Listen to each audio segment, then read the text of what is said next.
লেগেছে মনে রং সাজে কত ঢং, দুঃখ দূরে যাক এলো পহেলা বৈশাখ। বাঙালি সেজেছে পাঞ্জাবি শাড়িতে, পান্তা ইলিশ চল খাবি আজ বাড়িতে।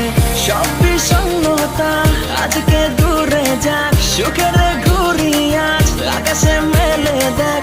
সব কিছু যা ভুলে স্টাইল মেরে চুলে যাবো মেলাতে, সবাই চলে আয়। আরে এলো রে বছর ঘুরে